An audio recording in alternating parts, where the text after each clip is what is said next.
చిత్తూరు జిల్లాలో కురిసిన వర్షాలకు కుప్పం కృష్ణగిరి రహదారిలో రోడ్లు జలమయం కావడంతో ప్రజలు రాకపోకలకు ఇబ్బందులు పడుతున్నారు.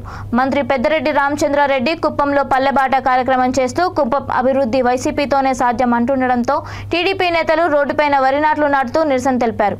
ఈ 4 ఏళ్లలో ప్రభుత్వం చేసిన అభివృద్ధి ఏమిటో ప్రజలకు వివరించాలని డిమాండ్ చేశారు. కుప్పంలో చంద్రబాబు నాయుడు హయాంలో వేసిన రోడ్డుపై తిరుగుతున్నారు తప్ప రోడ్డుపై ఉన్న గుంతలు కూడా పూడ్చలేని స్థితిలో మంత్రి ఉన్నారని ఎద్దేవా చేశారు. కుప్పం అభివృద్ధి గురించి విమర్శలు చేయడం కాదని అభివృద్ధి చేసి మాట్లాడాలని డిమాండ్ చేశారు.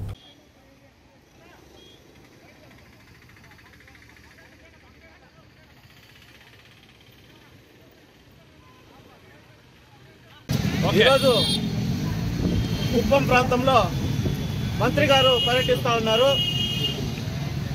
మంత్రి పెద్దిరెడ్డి రామచంద్రారెడ్డి గారు పర్యటిస్తున్నారు. ఆయన కుప్పాన్ని డెవలప్ చేసేది మేమే, కుప్పాన్ని మీరు భరత్ ఆశీర్వదించండి, మేము మినిస్టర్ చేస్తాం, కుప్పాన్ని మేము డెవలప్ చేస్తాం, చంద్రబాబు నాయుడు ఏం డెవలప్ చేయలేదని ఎక్కడ పైన ఏ మీటింగ్లో చూసినా ప్రతి మీటింగ్లో ఇదే మాట మాట్లాడుతున్నారు.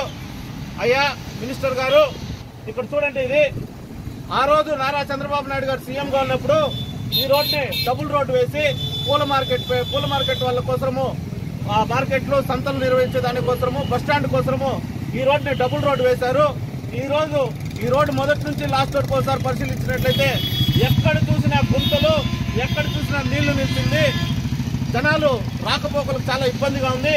ఈ గుంతలకి పూడ్చే అర్హత యోగ్యత కూడా మీకు లేదు. ఈ గుంతలకు తట్టబట్టి కూడా వేసేది.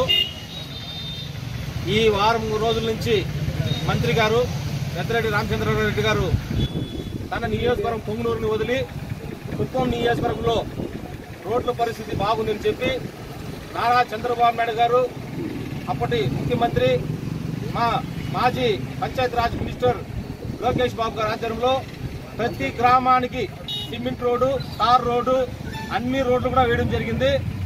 ఈ ప్రభుత్వం జగన్మోహన్ రెడ్డి ప్రభుత్వము 2019 నుంచి వచ్చినప్పటి నుంచి 4 సంవత్సరాలుగా ఎక్కడా కూడా రోడ్డు వేయలేదు.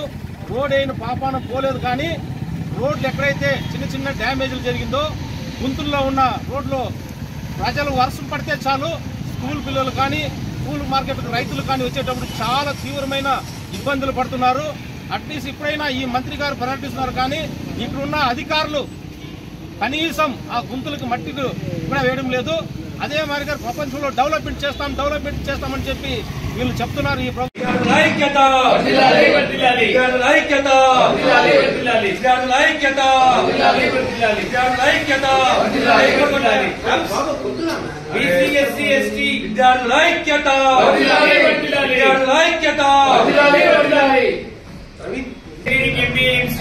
మరియు పీజీ కోర్సులు బీసీ విద్యార్థులకు పూర్తి ఫీజులు, బీసీ ఎస్సీ ఎస్టీ హాస్టల్కి సొంత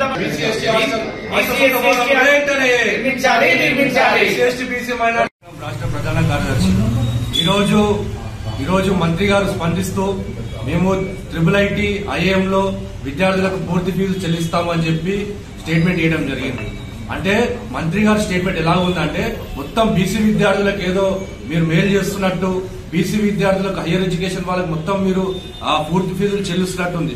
కానీ నిజానికి వెళ్తే మాత్రం కేవలం IIT IIM వాళ్ళకు మాత్రమే 10,000 నిబంధన పెట్టి వాళ్ళకు మాత్రమే పూర్తి ఫీజులు చెల్లిస్తా ఉన్నారు.